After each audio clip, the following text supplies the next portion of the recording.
Alrighty, welcome back to Power Play Garage. And I am doing another segment on the 1984 Ford F250. So moments ago, I got done checking the rear end of it as far as the oil levels, and everything is nice where it needs to be.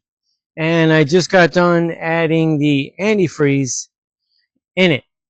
So the next move is going to be actually, if I have to top it off with any more, I'm gonna do a mix, either which I never buy 50-50 antifreeze.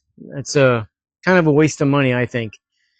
If you buy the straight up concentrated, you'll end up with more for your money, because you can buy a gallon of distilled water, which is what I recommend to put in if you're going to use water, distilled water, and you can mix it yourself. You can actually do half of the gallon of concentrated and do half a gallon of the distilled water, and it's just, to me, it's economically the better way of going, because you're mainly paying them to put distilled water in that 50-50 container. So that's just my 2 cents worth, and I believe I might need a little bit more in there.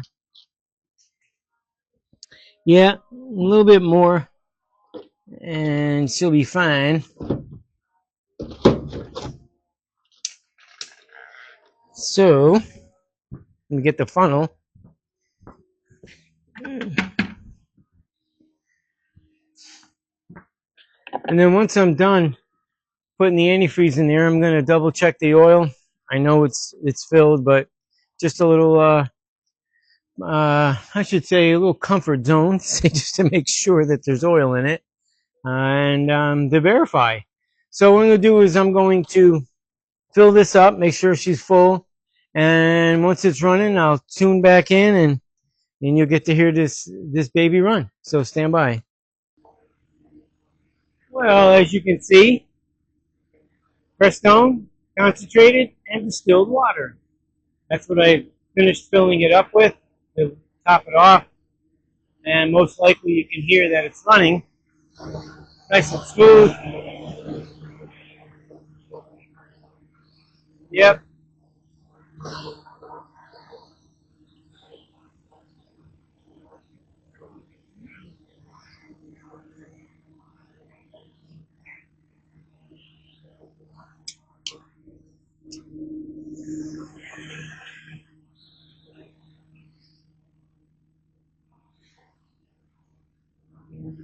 All right, earlier today, matter of fact, I'm going to turn that off. Doesn't need to run anymore.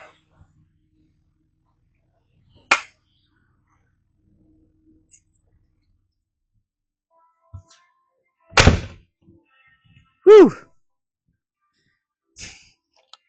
And some of the old stuff is pretty much burning out of it, because the engine being turned around, and cleaned and stuff like that. So whether oil got into the cylinders a little bit or whatever, up through the heads like that, that's what the smoke, I believe, is all about. But any event, I did order the paint for the roof of this thing, and been researching the antenna that's got to be replaced, but it comes as a set. So they do sell the amber style, and it's actually LED now, because back then when they put them on, they weren't LED. So I'm going to be getting into stripping, taking whatever I feel I need to off the top. Matter of fact, let me lower down this hood some. I'm not going to let it like shut and lock. Doesn't need to, because I know I got to get in there to take care of the air horn, the canister, get that working. There you go, on the road again. So on the top, as you can probably see, hopefully, besides all those headlights up there, yep. I'm going to see what I can actually remove to get out of the way. Most likely the air horns, that boomerang antenna, and I'm going to order some exhaust pipes, certain bends, and like I mentioned in my prior video, most likely from the mufflers on back, somewhere in between there, I'll be changing them out because the diameter even got smaller after the muffler, which I'm surprised they went smaller instead of larger because they're way too small back there. It looks a little crazy. But once I get to find all this stuff, then I'll be able to put them on. I have to go through the list and see what else has to be done because I think I covered about, I might have to say at least 80%. Yeah. I have to go over that list again and just see. But the paint will probably be showing up on either Thursday or Friday. In the meantime, I will be prepping it and getting it ready for paint. So it's just color and clear. There's no body work that needs to be done on there. It's just that the clear is shot. There's no rust up there. There's no dents and things of that nature. So as far as that goes, it should be simple enough. So I'm going to take a moment to go through the list. In the meantime, stand by. All right, there's Puss in Boots. She's up on top of the stupid car, formerly known as the smart car. She's checking things out. That's her little hammock. So back to the project at hand. And I took the sun visor off. I saw how it was mounted as far as screws wise and how they sealed the hole. So I'm real comfortable with that. And I'll do the same thing in return. And I was glad to see that I was able to unscrew the horns because the only way those bolts are coming out, well, one is on the outside right there and the other one is internal. Well, the custom interior, being as beautiful as it is and unfamiliar with how it was installed, pretty sure you can see it. I mean, it's really nice, button tough all the way around, and there's no way that I would feel comfortable taking that down. There's just no way. And even know how to take it down because I don't know if any of these things are like caps hiding a screw, and I don't want to be pecking at it and find out it wasn't and something broke, and you know how it gets fastened, I'm unsure. So seeing that the horn's unscrewed, it definitely made it to where now it's comfortable. I can paint it and not have to worry about it because this will just be covered, taped off, along with that little antenna there. And that boomerang antenna I discovered actually has a magnet base. Yeah, that's why I was able to come right off. Can you imagine that? Absolutely. And there's the two horns hanging out there. I got to figure out how I can comfortably and be comfortable in spraying this roof. Sanding it and prepping it is one thing, but actually going through the motion of spraying it, well, that's another thing. Well, as you can see, I got all the little chicken lights disconnected. They're not totally disconnected as far as wire goes, but there's enough slack in there for me to keep them angled like you see a couple of them. And I'll tape them off. And this way there'll be no tape lines that'll be visible once those go back on. So, and then I'll be able to, you know, make it easier for me to sand around it. Won't have to worry about hitting them with anything. Taping this off, not a big deal. I know that this stainless is actually incorporated in with the rubber seal on the windshield. So that will remain right where it's at. I'm pretty good at taping. So I'm not all that worried about, you know, doing a nice job and making sure I don't get no paint on the stainless and move forward. But the part is because this truck is high as it is and the 3-roll bar, as you see, and those beautiful lights along the top, there's no way I can reach. I'll follow the drip rail and it's the same on the right side. So, but that's not a problem. But the plan on whether I have to move these bad boys out of the way, which I don't know if I'll do that. I'm not really sure, but maybe set up some sort of platform high enough for me to comfortably lean over and be able to spray it. That's going to be the task. So that's the story on all this. I do have the other antenna off. Like I said earlier, they do have 30-inch antennas and they are amber, so I will be able to get another set. This will come off rather easy. And go from there. So in the meantime, to the next move, stand by. All right, I'm back. And we got everything covered that's going to get covered as far as lights, air horn, attachment, whatever that stubby thing there is. And a little trick maybe you all might be interested in knowing. And mostly it applies to the back glass on a lot of the older trucks, and even maybe up to as far as 2000. I'm not really sure 100%. But what I like to do to keep the rubber away from the area I'm going to be spraying, I put rope, I tuck it in there. It's not hard. Get a piece of plastic, like usually the trim plastic where you're going to remove any door panel stuff. And it rolls back pretty easy. And you can just put that in there and leaves the gap. And it makes it comfortable for you to put the tape in there and then tape everything back. And that's what I've done along there. You can see the rope hanging the excess. So it makes a nicer finish. You don't get any paint on the rubber, and then you get the paint lower than where the rubber seals. So it almost looks like you took the rear window out. And if you come across any other areas like that, you should try it using the rope to give you the space you need to do a nicer finish. If that helps, that's great. If not, then maybe you can come up with something else and maybe share it in the comments. So what's going to be next, I'm not going to bother covering any of this stuff around here yet. I won't do that until after this is prepped, sanded and prepped, and ready for paint.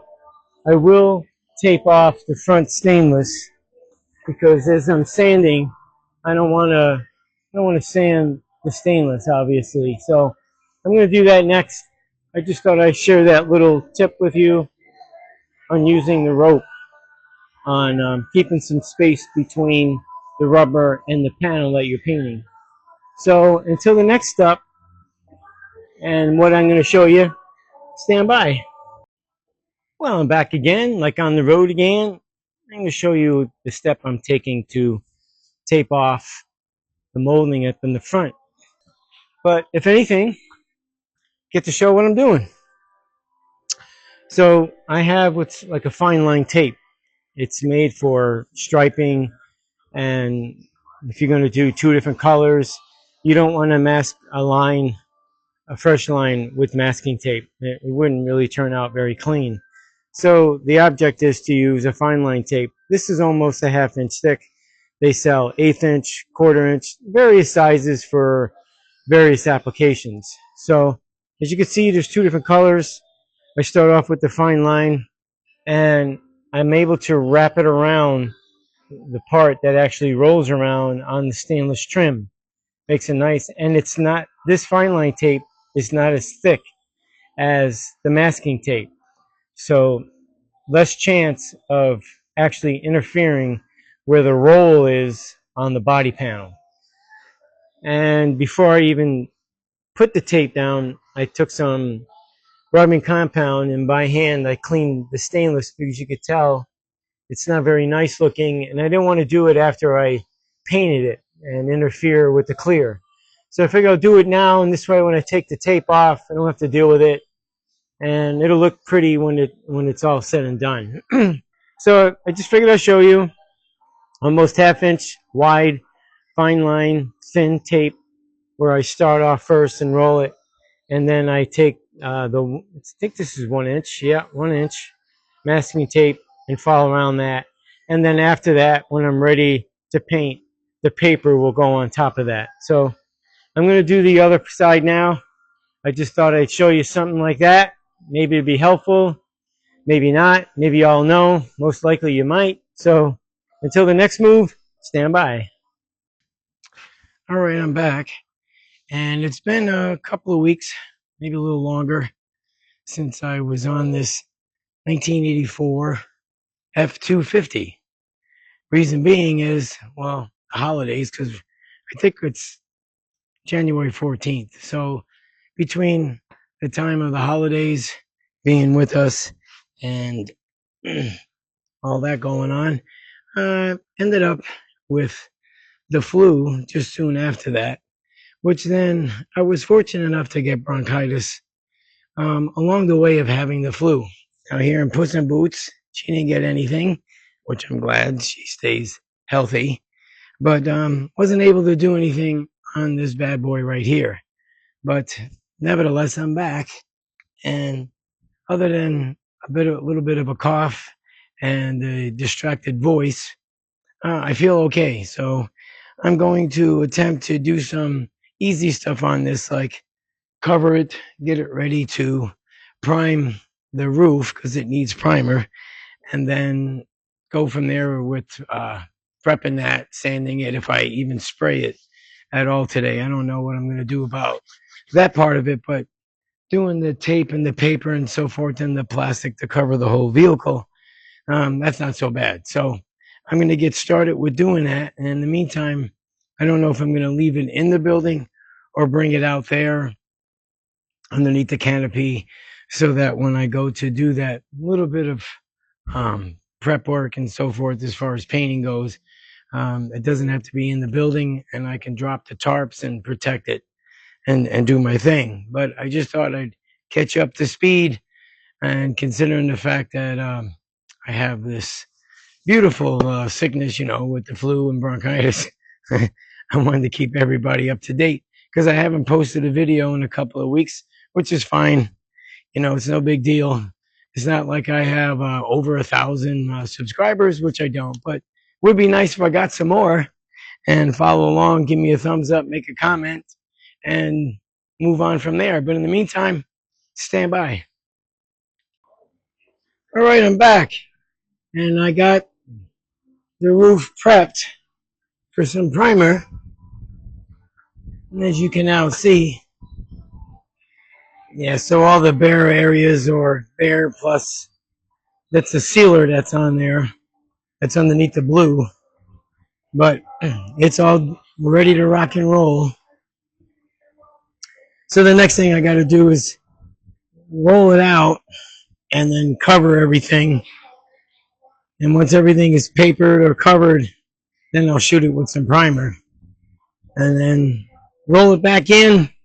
And when it dries, sand it. So in the meantime, stand by. All right. It's pretty much covered for the most part. I got to be able to open the door, obviously, so I can move this out. And once I have it where I need it tomorrow, matter of fact, not today, we're at the end of the day. And she's all covered up pretty nice, even the roll bar. And I'll do a little bit more right there covering. And back there, that little spot right back there. But the plastic, will go over the hood because I'm only painting the top. That's it. Nothing else. So I'm going to extremes here, but I just want to make sure no overspray or anything else like that. So I believe that this is going to end this video. I have no idea how long it is. So I don't want it to get too far out of hand. And I would like to put something out there so that this way I can show the progress on this 1984 Ford F250. It's an awesome truck. Can't say that enough. And I'm actually looking forward to being finished. I'm sure the client is. So hang in there, Anthony. I know you're no rush. Unfortunately, we all get sick once in a while. And with the holidays that were just behind us, a little slow moving, I guess. But after that's painted and cleared, but first I got to prime it, sand it again, then color, clear. But I've already been researching for the amber antennas. They're out there, so that's nice. I got to figure out the hair horns and check over the list. There ain't too much really left. Oh yeah, I got to do the exhaust. I got to order some pieces for that, put it together, and eliminate those little tiny things coming out of the back. But yeah, that's probably the next biggest thing. You see those tiny little things right there popping out, but they got to be changed. Well, the pretty much from the mufflers back, I'm going to be changing to a bigger diameter, and then that'll be that. So in the meantime, I do appreciate people watching. You can give me a thumbs up, make a comment. Hopefully, I'll see the comment, reply to it, and move forward from there. And if you haven't subscribed, if you would, that'd be great. That'd be awesome. But until then, try to get something done. Thanks for watching.